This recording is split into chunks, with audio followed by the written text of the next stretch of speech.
మన రక్షకుడైన యేసుక్రీస్తు నామంలో అందరికీ వందనాలండి. ఈరోజు దేవుని మాటలు అపోస్తలుడైన పౌలు ఎఫెసీయులకు రాసిన పత్రిక 1వ అధ్యాయం 3వ వచనం.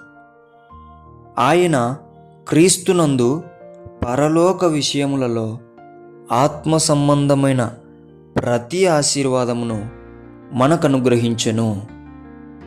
ప్రియమైన దేవుని బిడ్డలారా, ఎంతమందికి ఆశ ఉంది?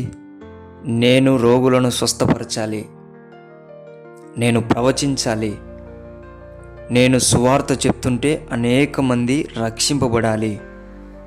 ఇలాంటి ఆత్మ సంబంధమైన ఆశీర్వాదాల కొరకు ఎవరైతే ఎదురు చూస్తున్నారో దేవుడు మీతోనే చెప్తున్నాడు. క్రీస్తునందు మనందరికీ తండ్రి పరలోక విషయములో ఆత్మ సంబంధమైన ప్రతి ఆశీర్వాదం మనకు అనుగ్రహించాడంట. ఇవన్నీ మనం ఎందుకు చేయలేకపోతున్నామో తెలుసా? ఎక్కడో క్రీస్తు నుండి మనం వేరైపోతున్నాం, ఎక్కడో క్రీస్తును పక్కన పెడుతున్నాం. అది ఒక్కటి మనం సరి చేసుకుంటే చాలు, దేవుడు నిన్ను క్రీస్తునందు గొప్ప చేయబోతున్నాడు. దేవుడు నిన్ను బలమైన వ్యక్తిగా, ఆనాడు పేతురు ప్రసంగించినప్పుడు ఎలా అయితే 3000 ఆత్మలు రక్షింపబడ్డాయో, ఆనాడు పౌలు నడికట్ల ద్వారా ఎలాగైతే స్వస్థతలు జరిగాయో, అలాంటి గొప్ప గొప్ప ఆత్మ సంబంధమైన కార్యములు, ఆశీర్వాదాలు నీ జీవితంలో జరగాలి అంటే ఆ ఒక్కటి తొలగించుకో, క్రీస్తునందు నిలబడు.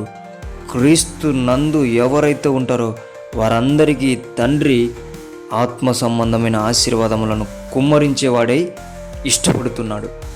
దేవుని బిడ్డలారా, మీరు ఇష్టపడితే, మీరు ఆశపడుతూ ఉంటే క్రీస్తు నందు ఉండి జీవించడం నేర్చుకోండి. మిమ్మల్ని దేవుడే నిలబెడతాడు. ఆమేన్. దేవుడి మాటలను దీవించునుగాక. ప్రార్థించుకుందాం. యేసయ్యా, నీకు వందనాలు, స్తోత్రాలు తండ్రి. ఎంతో ఆశ ఉన్నది ప్రభువా, కానీ వాటిని నెరవేర్చుకోలేకపోతున్నానయ్యా. నువ్వు చెప్పింది నిజమే అయ్యా. క్రీస్తునందు ఉండకోకుండా పక్కకు జారుకుంటున్నాము నాయనా కొన్ని సందర్భాలలో. అటువంటి వాటి నుండి యేసు నామములో ఎవరైతే నీ బిడ్డలు బాధపడుతుంటున్నారో వారందరినీ, వారు ఉన్నటువంటి బంధకముల నుండి యేసు నామములో తొలగించి క్రీస్తులో నిలబెట్టమని యేసయ్య నామంలో ప్రార్థిస్తున్నాం తండ్రి. ఆమేన్.